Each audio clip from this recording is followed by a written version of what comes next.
Kung inyong gipaminaw ang pagmasa, labi na gyud ang gospel karong adlaw, makakuha kita og mga pagtulun-an kung unsa kadako o kaimportante ang papel ni Maria alang sa atong kinabuhi.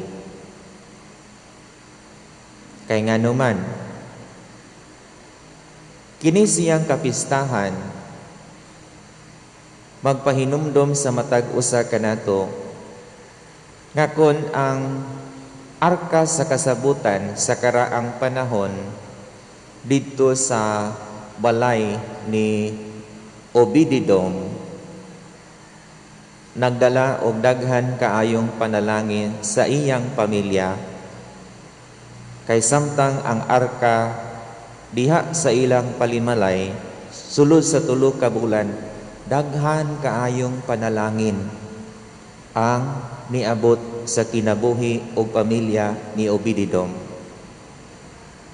Sa kinabuhi pod ni Zacarias og ni Santa Isabel, sa diha nga miabot si Maria, nga diha sa iyang sabakan si Jesus nga atong manunubos, daghan pod og panalangin nga niabot sa kinabuhi ni Zacarias og ni Isabel, og usa niini mao ang ilang anak nga gisabak bisag tigulang na kaayo si Isabel. Sa ato pa, kung si Santa Maria present in our family, in our life, siya mububo og naghang panalangin kanato og sa atong pamilya. Ikaduha, kining maong kapistahan magpahinumdom usab kanato nga it is the nature of the Blessed Virgin Mary to help those in need. Nakita ni Maria nga ang iyang ig-agaw nga si Isabel nagsabak ug 6 na ka bulan. Sayon si Maria kung unsa kalisod ang kahimtang sa iyang ig-agaw nga nagsabak nga tigulang na ang Panginaron. Nakita ni Maria ang panginahanglan, muna nga wala siya magdugay-dugay sa pag-travel og taas og layo aron lang pagtabang sa iyang ig-agaw nga si Santa Isabel. Lain nga parallel nga point niini kahinumdum mo sa unang milagro nga gibuhat ni Jesus dito sa kasal sa Cana. Sa diha nga nakanuti si Maria nga ang bag-ong kinasal maulawan tungod sa problema nga nahutdan sila og bino. Naglangay-langay ba si Maria?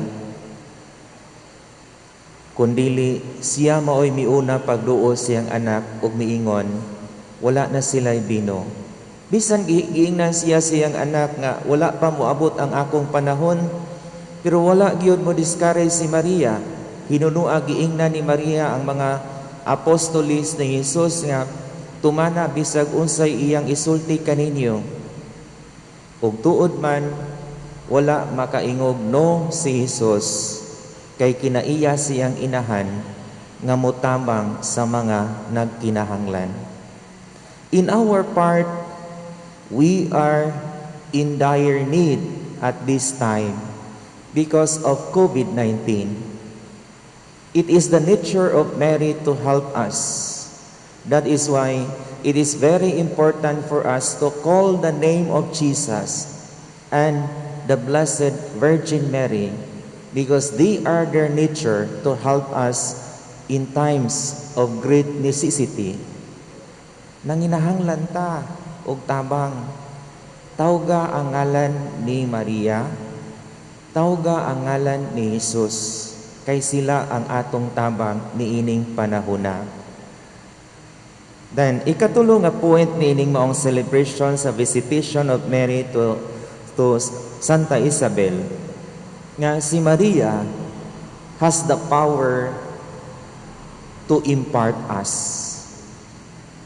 Sama nga sa iyang pagtimbaya ngadto kang Isabel, ang bata ni ulpot sa kalipay sa sabakan sa iyang inahan.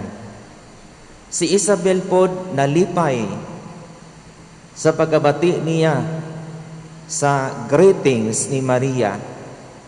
Silang duha nangalipay. Sa ato pa, si Maria dili buot nga kita magmasulubon. Gusto siya nga magmalipayon. Naa siya'y gahom sa paghatag sa Espiritu nga maoy maghatag kanato kalipay. Full of grace gud siya.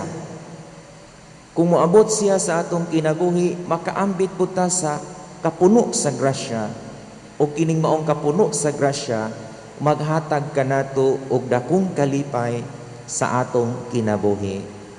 Manindog palihog.